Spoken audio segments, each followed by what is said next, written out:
ನಮ್ಮನೆ ಯುವರಾಣಿ ಹೇ ನಮ್ಮನೆ ಯುವರಾಣಿ. ಚಪ್ಪಾಳೆ ಬರ್ಲಿ guys. Please come. One second. ನನಗೊಂದು ಪ್ರಶ್ನೆ ಇದೆ ಅಹಲ್ಯ. ಕರೆದಿದ್ದು ನಿಮ್ಮನ್ನ, ಆದ್ರೆ ನೀವು ಇಡೀ ಫ್ಯಾಮಿಲಿನ ಕರ್ಕೊಂಡ್ ಬಂದಿದ್ದೀರ ವೇದಿಕೆ ಮೇಲೆ. ಏನ್ ವಿಷಯ? ಯಾರಿಗಾದ್ರೂ ಅವಾರ್ಡ್ ಬಂದ್ರೆ ಅದನ್ನ ಯಾರಿಗಾದ್ರೂ ಡೆಡಿಕೇಟ್ ಮಾಡ್ಬೇಕು ಅಂತ ಇಷ್ಟಪಡ್ತಾರೆ. ಆದ್ರೆ ನಾನಿವತ್ತು ಈ ಅವಾರ್ಡ್ನ ಯಾರಿಗೂ ಡೆಡಿಕೇಟ್ ಮಾಡೋದಕ್ಕೆ ಇಷ್ಟಪಡ್ತಿಲ್ಲ. ನಾನಿವತ್ತು ಈ ಜಾಗದಲ್ಲಿ ನಿಂತಿದ್ದೀನಿ ಅಂದ್ರೆ ಅದಕ್ಕೆ ಕಾರಣ ನನ್ನ ಈ ಕುಟುಂಬ.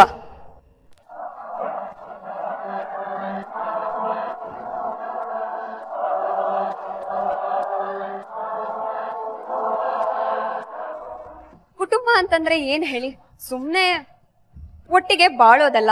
ಸುಖ ಸಂತೋಷ ನೋವು ನಲಿವು ಇದನ್ನೆಲ್ಲ ಹಂಚ್ಕೊಳ್ಳೋದು. ನೋವನ್ನ ಕಡಿಮೆ ಮಾಡ್ತಾ ಸಂತೋಷನ ಹೆಚ್ಚಿಗೆ ಮಾಡ್ಕೊಳ್ತಾ ಒಂದೇ ಸೂರ್ಯನ ಕೆಳಗಡೆ ಕೊನೆಯವರೆಗೂ ಬಾಳೋದು. ನನಗಿಂತ ಕುಟುಂಬ ಕೊಟ್ಟಿರೋದಕ್ಕೆ ನಾನ್ ನನ್ನ ಜೀವನ ಪರ್ಯಂತ ಆ ದೇವ್ರಿಗೆ ಆಭಾರಿ ಆಗಿರ್ತೀನಿ. ಅಮ್ಮ ತುಂಬಾ ಕಷ್ಟದಲ್ಲಿ ಬೆಳೆದ್ರು. ಆದ್ರೆ ನನಗೆ ಯಾವತ್ತು ಕಷ್ಟ ಅಂದ್ರೆ ಏನು ಅಂತ ಗೊತ್ತಾಗ್ಬಾರ್ದು ಅಂತ ತನ್ನ ನೋವನ್ನೆಲ್ಲ ಮರೆಮಾಚ್ತಾ ಯಾವಾಗ್ಲೂ ಮುಖದಲ್ಲಿ ನಗುನೆ ತುಂಬಿಕೊಂಡಿದ್ರು. ಅವರ ಸ್ವಭಾವನೆ ನಾನು ರೂಢಿ ಮಾಡ್ಕೊಂಡಿದ್ದೀನಿ. ಅದು ನನಗೆ ನನ್ನ ಕೆಲ್ಸದಲ್ಲಿ ಸಹಾಯ ಮಾಡ್ತಾ ಇದೆ. ಅಮ್ಮ ದಿನ ನನಗೋಸ್ಕರ ಬೆಳಗ್ಗೆ ಬೇಗ ಎದ್ದು ಬ್ರೇಕ್ಫಾಸ್ಟ್ ಮಾಡ್ತಾಳೆ, ಆಮೇಲೆ ಊಟನ ಡಬ್ಬಿ ಕಟ್ಕೊಡ್ತಾಳೆ. ಅದರಿಂದ ನಾನು ಊಟಕ್ಕೋಸ್ಕರ ಹೊರಗಡೆ ಹೋಗ್ಬೇಕು ಅಂತಿಲ್ಲ. ಇದರಿಂದ ನನಗೆ ಎಷ್ಟೊಂದು ಟೈಮ್ ಸೇವ್ ಆಗತ್ತೆ, ಇನ್ನು ಹೆಚ್ಚು ಕೆಲಸ ಮಾಡೋದಕ್ಕೆ ಹೆಲ್ಪ್ ಆಗತ್ತೆ. ನಾನ್ ಮಾಡ್ಬೇಕಾಗಿರೋ ಸಣ್ಣ ಪುಟ್ಟ ಕೆಲ್ಸಗಳನ್ನ ನನ್ ತಂಗಿನೇ ಮಾಡಿರ್ತಾಳೆ. ಅಂಡ್ ಅದು ನನ್ವರ್ಗೂ ಬಂದೇ ಇರಲ್ಲ. ಇದರಿಂದ ನನಗೆ ಹೊರೆ ಅನ್ಸಲ್ಲ. ನಾವ್ ಆಫೀಸಲ್ಲಿ ಆರಾಮಾಗಿ ಕೆಲಸ ಮಾಡ್ಬೋದು. ನಮ್ಗೊಂದ್ ಕುಟುಂಬ ಅನ್ನೋದಿಲ್ಲದೆ ಹೋದ್ರೆ ನಾವ್ ಇಷ್ಟೆಲ್ಲ ಆರಾಮಾಗಿ ಇರಕ್ಕಾಗತ್ತಾ? ನಾವ್ ಮಾಡೋ ಸಾಧನೆ ಮಾತ್ರ ಕಾಣಿಸುತ್ತೆ. ಅದ್ರ ಹಿಂದೆ ಒಂದ್ ಕುಟುಂಬ ಇರುತ್ತೆ, ಅವ್ರ ಪ್ರೀತಿ ಇರುತ್ತೆ, ಅವ್ರ ತ್ಯಾಗ ಇರುತ್ತೆ. ದಿನ ನಮ್ಗೋಸ್ಕರ ಬೇಗ ಎದ್ದೇಳ್ತಾರೆ, ಹಾಗಂತ ಬೇಗ ಮಲ್ಕೊಳ್ಳಲ್ಲ. ಇವತ್ತು ನನಗೆ ಅವಾರ್ಡ್ ಬಂದಿರೋದಕ್ಕೆ ಅಮ್ಮ ತಂಗಿ ನನ್ನ ಫ್ರೆಂಡ್ಸ್ ತುಂಬಾನೇ ಹೆಮ್ಮೆ ಪಡ್ತಾರೆ. ಆದ್ರೆ ಈ ಸಾಧನೆಗೆ ಅವರೇ ಕಾರಣ. ಅದಕ್ಕೆ ನನಗನ್ಸತ್ತೆ ಈ ಅವಾರ್ಡ್ ನನಗ್ ಮಾತ್ರ ಸೇರಲ್ಲ. ಹಾಗಂತ ನಾನು ಈ ಅವಾರ್ಡ್ನ ಇವ್ರಿಗೆ ಡೆಡಿಕೇಟು ಮಾಡಲ್ಲ. ಈ ಅವಾರ್ಡ್ ನನಗೂ ಹಾಗೂ ನನ್ನ ಕುಟುಂಬಕ್ಕೂ ಸಮವಾಗಿ ಸೇರ್ಬೇಕು. ಒಂದೇ ತಾಯಿ ಮಕ್ಕಳು ನಾವುಗಳು, ಅಣ್ಣ ತಮ್ಮ ಅಕ್ಕ ತಂಗಿ ಬಂಧುಗಳು.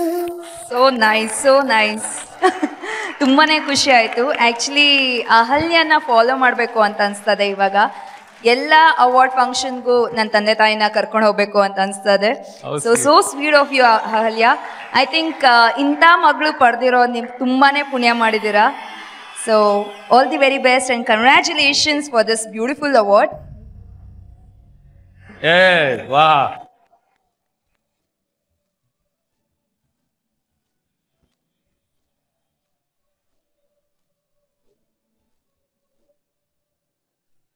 Anyways Ahalya, congratulations once again.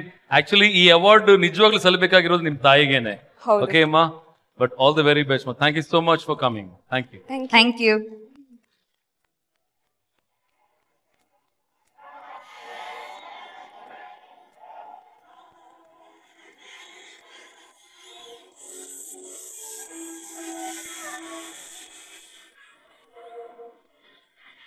So Sonu, yes, thank you for coming. ಈ ಸಿಲ್ವರ್ ಜೂಬ್ಲಿ ಸೆಲೆಬ್ರೇಷನ್ ಗೆ ಇಟ್ಸ್ ಮೈ ಪ್ಲೆಷರ್. ತುಂಬಾನೇ ಖುಷಿ ಆಗ್ತದೆ ಬಂದಿದ್ದಕ್ಕೆ. ಅಂಡ್ ಈಗ ತರ ನಿಮ್ಮ ಮೂವಿ ರಿಲೀಸ್ ಆಗಿದೆ ಫಾರ್ಚುನರ್ ಅಂತ, ನೀವು ಮತ್ತೆ ದಿಗಂತ್ ಜೊತೆಲಿ ಆಕ್ಟ್ ಮಾಡಿರ್ತಕ್ಕಂಥ movie. All the very best for that film. Thank you so much Akul. ಏನಾದ್ರೂ ಹೇಳಕ್ ಇಷ್ಟಪಡ್ತೀರಾ? ಶಾಂತಲಾ ಮೀಡಿಯಾ ಅವ್ರಿಗೆ ಇದೇ ತರ 25, 50, 100 ವರ್ಷಗಳ ಕಾಲ ಸಕ್ಸಸ್ಫುಲ್ ಆಗಿರ್ಲಿ ಅಂತ ಕೇಳ್ಕೊತೀನಿ. ಹಾಗೆ ಫಾರ್ಚುನರ್ ರಿಲೀಸ್ ಆಗಿದೆ, ಚಂಬಲ್ ಕೂಡ ರಿಲೀಸ್ ಆಗ್ತದೆ. ಸೊ ದಯವಿಟ್ಟು 2 ಫಿಲ್ಮ್ನ ಥಿಯೇಟರ್ಗೆ ಹೋಗಿ ನೋಡಿ ಅಂತ ಕೇಳ್ಕೊತೀನಿ. ಎಕ್ಸಾಕ್ಟ್ಲಿ, ಚಂಬಲ್ ರಾಣಿ ಅಂತ ಏನಕ್ಕೆ ಕರ್ತಿದ್ದೀನಿ ಗೊತ್ತಾ? ನೆಕ್ಸ್ಟ್ ನಮ್ಮ Sonu film is Chambal with Sathish Ninasam ಜೊತೆಗೆ. All the very best. Thank you so much for coming. Yes, take care, bye. ಜೋ ಚಪ್ಪಾಳೆ ಬರಲಿ for Sonu Gowda. Okay friends, anyways ನೀವೆಲ್ಲರೂ ಕೂಡ ಆಫ್ಟರ್ ಪಾರ್ಟಿ ಕಾಯ್ತಿರ್ಬೋದು. ಸೊ ತಡ ಮಾಡದೆ ನಾನು ಎಕ್ಸಿಟ್ ತಗೋತೀನಿ, ನೀವು ಹೋಗಿ ಮಜಾ ಮಾಡ್ಬೋದು. ಓಕೆ ಇಲ್ಲ, ಒಂದ್ ನಿಮಿಷ ಅಮ್ಮ ತಾಯಿ, ಮತ್ತೆ ಏನಮ್ಮ? ಇಲ್ಲ ಇಲ್ಲ, ಒಂದ್ ನಿಮಿಷ, ಒಂದ್ ಇಂಪಾರ್ಟೆಂಟ್ ವಿಷಯ ಹೇಳೋದ್ ಬಾಕಿ ಇದೆ. ಬಾರಮ್ಮ. ಏನ್ ಕಾದಿದೆಯೋ ಏನು? ಕಮ್ ಚಪ್ಪಾಳೆ ಬರ್ಲಿ ಮೀರಾ. ಒಂದ್ ನಿಮಿಷ. ಅಲ್ಲ ಮೀರಾ, ನಾನೇನಾದ್ರೂ ಕಮ್ಮಿ ಮಾತಾಡುದ? ಇಲ್ಲ ಇಲ್ಲ, ನಾ ಹೇಳ್ತೀನಿ. ಒಂದ್ ಇಂಪಾರ್ಟೆಂಟ್ ವಿಷಯ ಹೇಳೋದು ಇನ್ನೂ ಬಾಕಿ ಇದೆ. ಏನದು? ಏನ್ ಗೊತ್ತಾ, ಸಾಕು ಗುರುಜಿ ನನ್ಗೆ ಈ ಪ್ರೋಗ್ರಾಮ್ ನ ಆರ್ಗನೈಸ್ ಮಾಡೋದಕ್ಕೆ ಕೊಟ್ಟ. ನಾನ್ ಯಾಕಷ್ಟು ಕಾನ್ಫಿಡೆಂಟ್ ಆಗಿ ಆ ಪ್ರೋಗ್ರಾಮ್ ನ ಮಾಡ್ತೀನಿ ಅಂತ ಹೇಳ್ದೆ ಹೇಳಿ ನೋಡೋಣ. ಯಾಕೆ ಅಂದ್ರೆ ಇದು 25 ಇಯರ್ ಸೆಲೆಬ್ರೇಷನ್ ಅಲ್ವಾ? ಹೌದು, ಅದು ಮೇನ್ ರೀಸನ್. ಅದು ಇನ್ನೊಂದೇನು? ಇನ್ನೊಂದು ಏನ್ ನೀನೇ ಹೇಳಮ್ಮ. ಯಾಕಂದ್ರೆ ನನ್ಗೆ ಯಾವಾಗ್ಲೂ ಒಂದ್ ಆಸೆ ಇತ್ತು, ನಾನು ಯಾವ್ದಾದ್ರು ಪ್ರೋಗ್ರಾಮ್ ನ ಆರ್ಗನೈಸ್ ಮಾಡಿದಾಗ ಫುಲ್ ಎನರ್ಜೆಟಿಕ್ ಧೂಮ್ ಧಾಮ್ ಅಂದ್ರೆ ಫುಲ್ ಎನರ್ಜೆಟಿಕ್ ಧೂಮ್ ಧಾಮ್ ಆಗಿ ನಮ್ ಪ್ರೋಗ್ರಾಮ್ ನ ಆಂಕರಿಂಗ್ ಮಾಡೋದಕ್ಕಾಗೋದು ಬರೀ ಅಕುಲ್ ಬಾಲಾಜಿ ಅವ್ರಿಗೆ ಅಷ್ಟೇ ಅಂತ. ಆದ್ರೆ ಏನಾಯ್ತು ಗೊತ್ತಾ, ಆರ್ಗನೈಸ್ ಮಾಡ್ತೀನಿ ಅಂತ ಒಪ್ಕೊಂಡ್ಬಿಟ್ನಾ.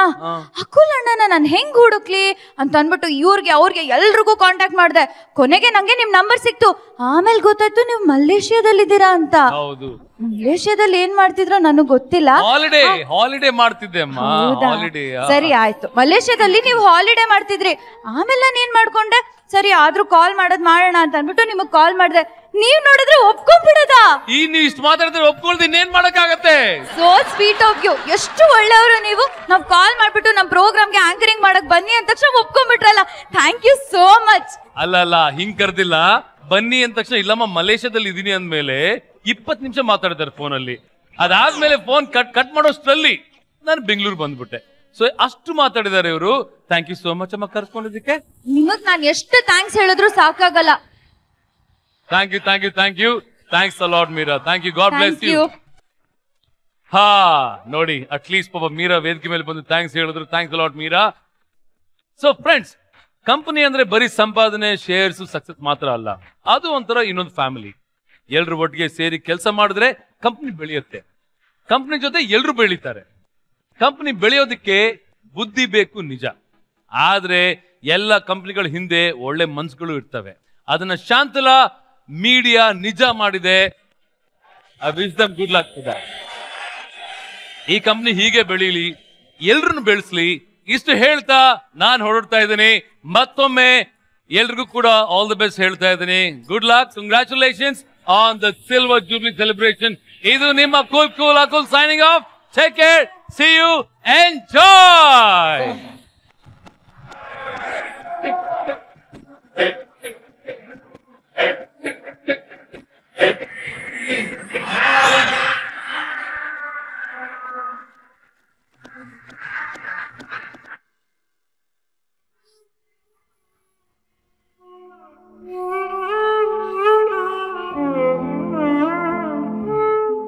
ಅಯ್ಯೋ ದೇವ್ರೆ, ಈ ಹುಡುಗಿಗೆ ಯಾವಾಗ ಬುದ್ಧಿ ಬರುತ್ತೋ ಏನೋ.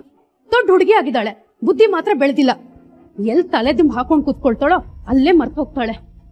ಯಾವ್ದೇ ವಸ್ತು ತಗೊಂಡ್ರು ಆ ವಸ್ತುನ ಆ ಜಾಗಕ್ಕೆ ಇಡಬೇಕು ಅನ್ನೋದು ಸ್ವಲ್ಪನೂ ಜವಾಬ್ದಾರಿ ಇಲ್ಲ. ಏನೇ ಬೈದ್ರು ತಗೊಂಡೋಗಿ ಸಾಕೇತ್ ಹೇಳ್ತಾಳೆ. ಸಾಕೇತು ಅವಳ ಪರನೇ ಮಾತಾಡೋದು. ನೀನ್ ಯಾಕೋ ಮುಖ ಓದಿಸ್ಕೊಂಡ್ ಕೂತ್ಕೊಂಡಿದ್ಯಾ? ಇನ್ನೇನಮ್ಮ, ಇವತ್ತು 25ನೇ ವರ್ಷದ ವಾರ್ಷಿಕೋತ್ಸವ ಫಂಕ್ಷನ್ ಅಲ್ವಾ, ಎಲ್ರೂ ಹೋಗೋದಂತ ಸಾಕೇತಣ್ಣ ಮೊದಲೇ ಹೇಳಿದ್ರು. ಯಜಮಾನ್ರು ಬಂದಿದ್ರ ನಾವು ಹೋಗ್ಬೋದಿತ್ತಾ, ಫಂಕ್ಷನ್ ನೋಡ್ಬೋದಿತ್ತಾ? ಯಜಮಾನ್ರು ಯಾವಾಗ ತಾನೇ ಕಂಪ್ನಿ ಸಮಾರಂಭಕ್ಕೆ ಹೋಗ್ತಾರೆ ಹೇಳು?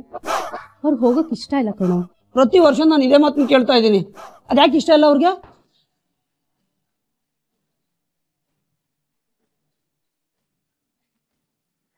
ಯಜಮಾನ್ರು ಆಫೀಸ್ಗೆ ಹೋದ್ರೆ ತುಂಬಾ ದುಃಖ ಪಟ್ಕೊಳ್ತಾರೋ. ಅದಕ್ಕೆ ಸಾಕೇತ್ ಅನಿಕೇತ್ ಎಷ್ಟೇ ಒತ್ತಾಯ ಮಾಡಿದ್ರು ಅವ್ರು ಹೋಗೋಕೆ ಒಪ್ಕೊಳ್ಳಿಲ್ಲ. ಕಂಪ್ನಿ ಕಟ್ಟಿದ್ದೆ ಯಜಮಾನ್ರಲ್ವಾ, ಇವತ್ತು ಫಂಕ್ಷನ್ಗೆ ಅವರೇ ಇಲ್ಲ ಅಂದ್ರೆ ಜನ ಆಡ್ಕೊಳಲ್ವಾ? ತಾವ್ ಅಲ್ಲಿಗೆ ಹೋದ್ರೆ ಮತ್ತಷ್ಟು ಜನ ಆಡ್ಕೊಳ್ತಾರೆ ಅಂತ ಯಜಮಾನ್ ಹೇಳಿದ್ ಕೇಳಲಿಲ್ವಾ? ಈ ವಿಷಯದ ಬಗ್ಗೆ ಎಷ್ಟು ಮಾತಾಡಿದ್ರು ಅಷ್ಟೇ, ಯಜಮಾನ್ರು ಆಫೀಸ್ಗೆ ಹೋಗಲ್ಲ. ಸುಂದ್ರ, ಸುಂದ್ರ, ನನಗೆ ಯಾವಾಗಲೂ ಮರುಗುಳಿ ಅಂತ ಹೇಳ್ತಾ ಇರ್ತೀಯಲ್ಲ, ಇವತ್ತು ನನಗೆ ಮಾತ್ರೆ ಕೊಡೋದನ್ನೇ ಮರ್ತ್ಬಿಟ್ಟಿಯಲ್ಲೋ ದೊಡ್ಡ ಮರುಗುಳಿ. ಅಯ್ಯೋ ಯಜಮಾನ್ರೆ, 15 ನಿಮಿಷ ಮುಂಚೆ ನಾನೇ ಮಾತ್ರೆ ಕೊಟ್ಟು ನಿಮ್ಮದು ಮಲಗಿಸ್ ಬಂದಲ್ವಾ? ಓ, ಮಾತ್ರೆ ಕೊಟ್ಟಿಯಾ? ನಿದ್ದೆಯಿಂದ ಎದ್ದು ಬಂದಲ್ಲ, ಮರ್ತೇ ಹೋಯ್ತು ಮಾತ್ರೆ ನುಂಗಿದ್ದು. ಸರಿ, ಎಲ್ಲಿ ಮಕ್ಳು ಯಾರು ಕಾಣಿಸ್ತಾ ಇಲ್ಲ? ಇವತ್ತು ಫಂಕ್ಷನ್ ಅಲ್ವಾ ಯಜಮಾನ್ರೆ?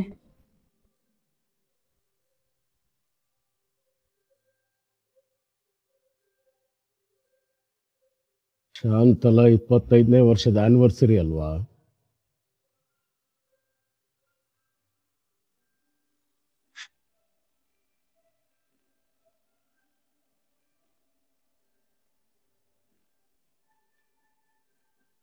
ಶಬರಿ, ಇವತ್ತಾದ್ರೂ ನಮ್ಮ ಸಾಕೇತನಿಗೆ ಹುಡುಗಿ ಸಿಗ್ಬೋದೇನೋ ಅಲ್ವಾ? ಅಯ್ಯೋ ದೇವ್ರೇ, ಯಜಮಾನ್ರೇ, ಅವ್ರು ಹೋಗಿರೋದು ಹುಡುಗಿನ ನೋಡಕ್ಕಲ್ಲ, ಆಫೀಸ್ ಫಂಕ್ಷನ್ಗೆ. ಎಲ್ರಿಗೂ 60ಕ್ಕೆ ಅರಳು ಮರಳು ಅಂತಾರೆ, ನನಗೆ 40ಕ್ಕೆ ಶುರುವಾಗೋಗಿದೆ. ನಿನಗೆ 40 ಆದ್ರೆ ನನಗೆ 5. ಹೇ ಕೋತಿ, ಎದೋಳ ಮೇಲೆ.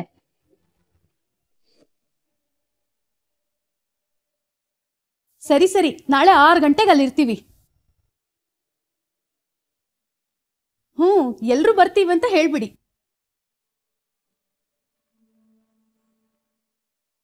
ದೇವ್ರೆ, ನಾಳೆ ಶುಭ ಸುದ್ದಿ ಸಿಗ್ಲಿ.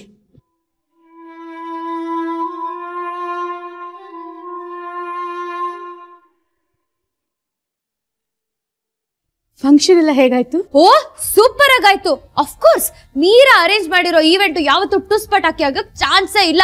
ಸೂಪರ್ ಆಗಾಯ್ತು ಅಮ್ಮ ಪ್ರೋಗ್ರಾಮು. ಬಂದವರೆಲ್ಲ ಬಾಯ್ ತುಂಬಾ ಹೊಗಳಿದ್ರು, ಕಣ್ ತುಂಬಾ ಆನಂದಿಸಿದ್ರು, ಮನಸ್ ತುಂಬಾ ಹಾರೈಸಿದ್ರು ಅಲ್ವಾ ಪ್ರಣಮ್? ಹಾಮ, ಶಾಂತಲ 25 ಒಂದು ಪರ್ಫೆಕ್ಟ್ ಈವೆಂಟ್ ಆಗಿತ್ತು. ನಿನ್ನನ್ನ ನೀನ್ ಹೊಗಳ್ಕೊಳ್ಳೋದು ಬಿಡ್ಬೇಡ ಸಾಕೇತ್. ಏನು ತೊಂದರೆ ಆಗಿಲ್ಲ ತಾನೆ? ಇಲ್ಲಮ್ಮ, ಫಂಕ್ಷನ್ ತುಂಬಾನೇ ಚೆನ್ನಾಗಾಯ್ತು. ನೀನು ಯಾವಾಗ್ಲೂ ಅವಳ ಪರನೇ ಮಾತಾಡ್ತೀಯ. ಅನಿಕೇತ್, ನೀನ್ ಹೇಳಪ್ಪ, ಫಂಕ್ಷನ್ ಹೇಗಾಯ್ತು?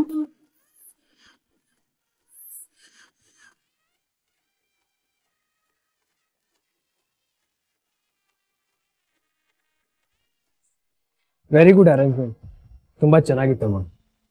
ಯೆಸ್, ಯೇ ಯೇ ಯೇ. ಇದಕ್ಕೆ ಹೇಳೋದು, ಅವಶ್ಯಕತೆಗಿಂತ ಜಾಸ್ತಿ ಹೊಗಳಬಾರ್ದು ಅಂತ. ಅಮ್ಮ, ತಾತ ಮಲಗಿದ್ರ? ಹೂನಪ್ಪ, ಅರ್ಧ ಗಂಟೆ ಆಯ್ತು. ಸಾಕೇತ್, ಮದ್ವೆ ಬ್ರೋಕರ್ ಫೋನ್ ಮಾಡಿದ್ರು, ನಾಳೆ ಸಂಜೆ 6 ಗಂಟೆಗೆ ವೆಂಕಟ್ರಾವ್ ಅವ್ರ ಮನೆಯಲ್ಲಿ ಇರ್ಬೇಕಂತೆ. ಅಮ್ಮ, ಅದು 6 ಗಂಟೆಗೆ ನಾನು ಮಿಸ್ಸೇ ಇಲ್ಲ.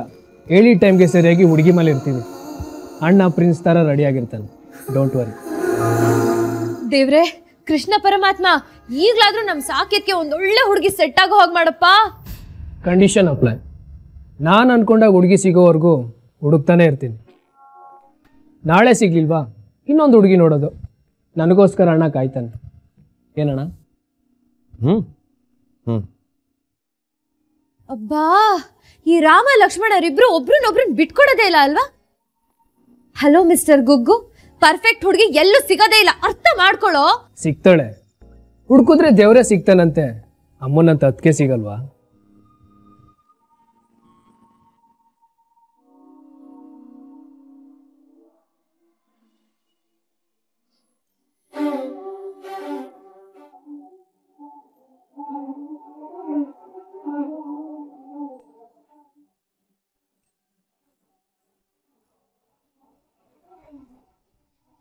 ಅಯ್ಯೋ ಇಲ್ಲ ಕಣೆ, ಅಕ್ಕ ಜಾಬ್ ಜಾಯ್ನ್ ಆಗಿ 3 ವರ್ಷ ಆದ್ರೂ 10 ವರ್ಷ ಎಕ್ಸ್ಪೀರಿಯನ್ಸ್ ಇರೋರ್ನ ಬೀಟ್ ಮಾಡಿದಾಳೆ.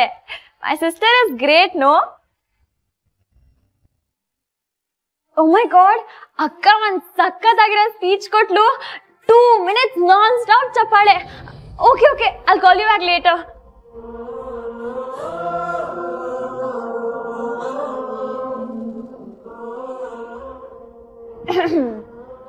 ನಾವ್ ಇಷ್ಟಪಟ್ಟು ಮಾಡೋ ಕೆಲ್ಸನ ಕಷ್ಟ ಅಂತ ಅನ್ಕೊಳ್ಳೇಬಾರ್ದು.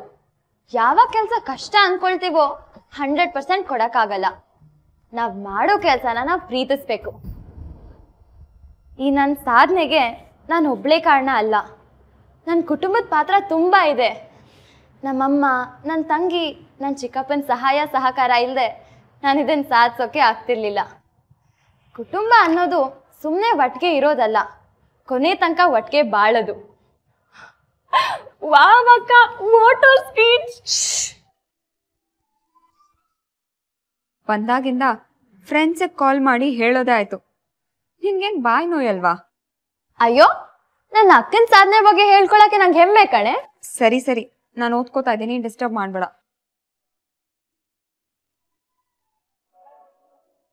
ಏನಕ್ಕ ಇದು, ಇಷ್ಟು ದೊಡ್ಡ ಅವಾರ್ಡ್ ತಗೊಂಡಿದ್ಯಾ? ಟೈಮ್ ಏನು ಹೇಳು? ರಾತ್ರಿ 12 ಗಂಟೆ. ಇನ್ನೂ ಓದ್ತಿದ್ಯಲ್ಲ? ಅದು ಏನು ಓದ್ತಿದ್ಯಾ? ಯಾವುದೋ ಮಕ್ಕಳು ಪುಸ್ತಕ, IAS ಎಕ್ಸಾಮ್ ಕೊಟ್ಟೋರ್ ಥರ ಓದ್ತಿದ್ಯಲ್ಲ ಅಕ್ಕ. ನಾಳೆ ನಾನು ಮಕ್ಳಿಗೆ ಟ್ಯೂಷನ್ ಮಾಡಬೇಕು. ಟ್ಯೂಷನ್ ಮಾಡೋ ಮಕ್ಕಳು 10 ಪ್ರಶ್ನೆ ಕೇಳ್ತಾರೆ. ನಾನು ಅವ್ರಿಗೆ ಉತ್ತರ ಕೊಡಬೇಕು ಅಂದರೆ ನಾನು ಪರ್ಫೆಕ್ಟಾಗಿ ರೆಡಿ ಆಗಬೇಕು. ಈ ಭಾಷಣನ ನಾನು ಎಷ್ಟು ಸಲ ಕೇಳಿದ್ದೀನಕ್ಕ. ಅಕ್ಕ ಪ್ಲೀಸ್, ನಾಳೆ ಒಂದಿನ ಟ್ಯೂಷನ್ಗೆ ಬ್ರೇಕ್ ಕೊಡು, ಎಲ್ಲರೂ ಹೊರಗಡೆ ಹೋಗೋಣ, ಪಾರ್ಟಿ ಮಾಡೋಣ ಅಕ್ಕ, ಪ್ಲೀಸ್ ಅಕ್ಕ. ನೋನು, ಮಕ್ಕಳು ಓದ್ ಹಾಳಾಗತ್ತೆ.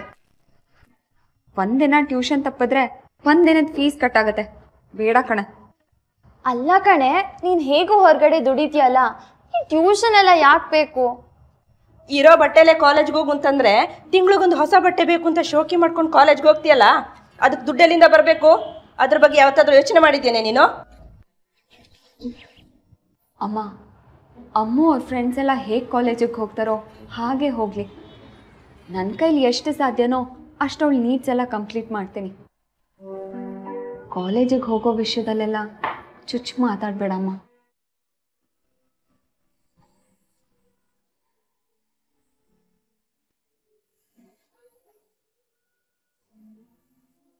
ಇದೆಷ್ಟು ದಿನ ಅಂತ ನಡೆಯುತ್ತೆ? ಎಲ್ಲದಕ್ಕೂ ಕೊನೆ ಅಂತ ಇರತ್ತಲ್ವಾ? ಇವಳಿಗೂ ನೋವುಗಳೇನು ಕಷ್ಟಗಳೇನು ಅಂತ ಗೊತ್ತಾಗದ್ ಬೇಡವೇನೆ? ಕಷ್ಟಗಳು ಏನೇ ಇದ್ರು ನಮಗಿರ್ಲಿ, ನನ್ನ ತಂಗಿಗೆ ಬೇಡಮ್ಮ. ನಾಳೆ ನೀನು ಮದುವೆಗೆ ಹೋದ್ರೆ ಹಾಗೇನೆ ಮಾಡ್ತೀಯಾ?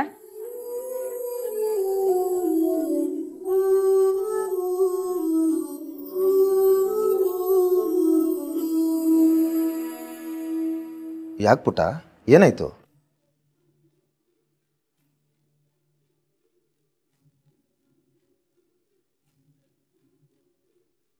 ಅಮ್ಮ, ನೀನ್ ಯಾವಾಗ್ಲೂ ಹೀಗೆ.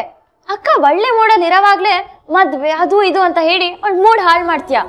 ಏಯ್, ನೀನಿನ್ನು ಚಿಕ್ಕವಳು, ನಿಂಗೇನು ಗೊತ್ತಾಗಲ್ಲ, ಸುಮ್ನಿರು. ಅದಕ್ಕೆ ಅಹಲ್ಯಗೆ ಮದುವೆ ಇಷ್ಟ ಇಲ್ಲ. ಅವಳಿಗೆ ಇಷ್ಟ ಇಲ್ದಿರೋ ಕೆಲಸ ಯಾಕೆ ಮಾಡ್ತೀರಾ ನೀವು? ಹೀಗೆ ಬಲವಂತ ಮಾಡಿನೇ ಹೋದ್ ಸರಿ ಏನಾಯ್ತು ಅಂತ ಮರ್ತೋಯ್ತಾ ನಿಮ್ಗೆ?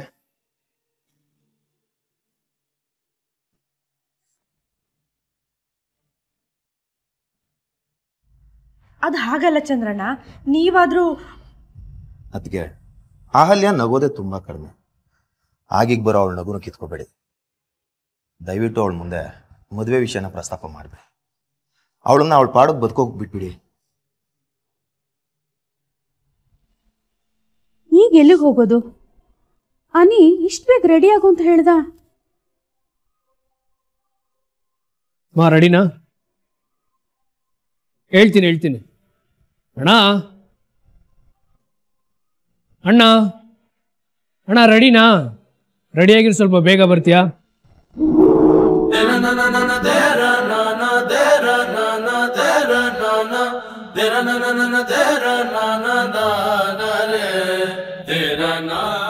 ಅನಿ, ಯಾಕೋ ಇಷ್ಟು ಬೇಗ ರೆಡಿ ಆಗೋದಕ್ಕೆ ಹೇಳಿದೆ? ಹುಡುಗಿ ಮನೆಗೆ ಹೋಗೋದು ಸಂಜೆ ಅಲ್ವಾ? ಎಕ್ಸಾಕ್ಟ್ಲಿ, ಸಂಜೆನೇ ಹೋಗೋದು. ಆದರೆ ಹುಡುಗಿ ನಿಜ ರೂಪ ಗೊತ್ತಾಗಬೇಕು ಅಂದರೆ ಟೈಮ್ನ ಸ್ಕಿಪ್ ಮಾಡಿ ಈಗಲೇ ಹೋಗ್ಬೇಕು. ಹುಡುಗಿ ಮನೆಯವ್ರಿಗೆ ನಿಜ ರೂಪನ? ಅರ್ಥ ಆಗಲಿಲ್ಲ, ಏನೋ ಹಾಗಂದ್ರೆ? ನನಗರ್ಥ ಆಯ್ತು. ಸಂಜೆ ಬರ್ತೀವಿ ಅಂತ ಹೇಳಿದ್ರೆ ಮಧ್ಯಾಹ್ನದವರೆಗೂ ಅವ್ರವ್ರ ನಿಜ ರೂಪದಲ್ಲಿದ್ದು ಸಂಜೆ ಗೌರಮ್ ಅಂತಾರ ರೆಡಿ ಮಾಡಿ ಕರ್ಕೊಂಡ್ ಬರ್ತಾರೆ. ಅದಕ್ಕೆ ಹೇಳಿದ ಟೈಮಿಗೆ ಮುಂಚೆನೆ ನಾವು ಹೋದ್ರೆ ರಿಯಲ್ ಲೈಫಲ್ಲಿ ಹೇಗಿರ್ತಾರೆ ಅಂತ ತಿಳ್ಕೊಬಹುದು. ಇದು ನಮ್ ಶ್ರೀ ಶ್ರೀ ಶ್ರೀ ಲಂಡನ್ ರಿಟರ್ನ್ ಗುಗ್ಗು ಅವ್ರು ಮಾಡಿರೋ ಪ್ಲಾನು. ರೈಟ್? ಬೆರಳು ತೋರಿಸಿದ್ರೆ ಹಸ್ತಾನೆ ನುಗ್ತಾಳೆ ಇವಳು. ಅಲ್ಲ ಕಣೋ ಅನಿ, ರಿಯಲಿ ಗ್ರೇಟ್. ಲಂಡನ್ಗೆ ಹೋಗಿ ಎಲ್ಲಿ ಇಂಗ್ಲಿಷ್ ಕಲ್ಚರ್ನ ಮೈಗಂಟಿಸ್ಕೊಂಡ್ ಬಿಟ್ಟಿರ್ತೀಯೋ ಅಂತ ಅನ್ಕೊಂಡಿದ್ದೆ ಗುಗ್ಗು. ನೀನ್ ನೋಡಿದ್ರೆ ಹಳೇ ಇಂಡಿಯನ್ ಕಲ್ಚರ್ನೇ ಮೈಗೂಡಿಸ್ಕೊಂಡಿದ್ಯಲ್ಲ, ಸಾಕು, ಹಳೆ ಕಾಲದಲ್ಲೂ ಹೀಗೆ ಮಾಡ್ತಿದ್ರಂತೆ. ಹುಡ್ಗಿ ನೋಡೋದಕ್ಕೆ ಮಧ್ಯಾಹ್ನ ಬರ್ತೀವಿ ಅಂತ ಹೇಳಿ ಬೆಳಗ್ಗೆನೆ ಹೋಗೋರಂತೆ. ಆ ಹುಡ್ಗಿ ಕಸ ಗುಡ್ಸಿ ರಂಗೋಲಿ ಹಾಕಿ ಅಡ್ಗೆ ಮಾಡ್ತಿದ್ದಾಳೋ ಇಲ್ವೋ ಅಂತ ಟೆಸ್ಟ್ ಮಾಡೋದಕ್ಕೆ. Old is gold. ಸೇಮ್ ಹಳೆ ಐಡಿಯಾನ ಅನಿಕೇತ್ ಪ್ಲಾನ್ ಮಾಡ್ತಿರೋದು. ಅವಶ್ಯಕತೆಗಿಂತ ಹೆಚ್ಚಾಗಿ ಎಲ್ರಿಗೂ ಅರ್ಥ ಆಗಿದೆ ಅನ್ಸುತ್ತೆ. ಹೊರಡೋಣವಾ? ಅನಿ, ಇದೆಲ್ಲ ಬೇಕಾ? ಸುಮ್ಮನೆ ನಾವು ಅವ್ರನ್ನ ಪರೀಕ್ಷೆ ಮಾಡ್ದಂಗೆ ಆಗುತ್ತೆ. ಅಣ್ಣ, 5 ರೂಪಾಯಿ ಪೆನ್ ತಗೋಬೇಕು ಅಂದ್ರೂ ಅದು ಚೆನ್ನಾಗಿ ಬರೀತಾ ಇಲ್ವಾ ಅಂತ ನೋಡಿ ತಗೋತೀವಿ. ಆ ಹುಡುಗಿ ಕಡೆವರೆಗೂ ನಮ್ಮನೇಲೆ ಜೀವನ ಮಾಡಬೇಕು. ಆ ಹುಡುಗಿ ನಮ್ಮ ಮನೆ ಹೆಸರನ್ನ ಎತ್ತರಕ್ಕೆ ಬೆಳೆಸ್ಬೇಕು. ಎಲ್ಲದಕ್ಕಿಂತ ಹೆಚ್ಚಾಗಿ ಆ ಹುಡುಗಿ ಅಮ್ಮನ ಥರ ಇರಬೇಕು. ಇಷ್ಟೆಲ್ಲ ಗೊತ್ತಾಗಬೇಕು ಅಂದರೆ ಸ್ವಲ್ಪ ಪರೀಕ್ಷೆ ಮಾಡೋದ್ರಲ್ಲಿ ತಪ್ಪೇನಿಲ್ಲ ಅಲ್ವಾ? ಸೂಪರ್, ಮೆಚ್ಚಿದೆ ಕಣ ನಿನ್ನ. ನಂಗೆ ಆಗ್ತಿರೋ ಖುಷಿಗೆ ಒಂದ್ ವಿಷಲ್ ಹೊಡೆದು ಚಪ್ಪಾಳೆ ತಟ್ಬೇಕನ್ಸ್ತಿದೆ. ಏನ್ ಮಾಡ್ಲಿ, ನನ್ ಕೈಯಲ್ಲಿ ತಟ್ಟೆ ಇದೆ.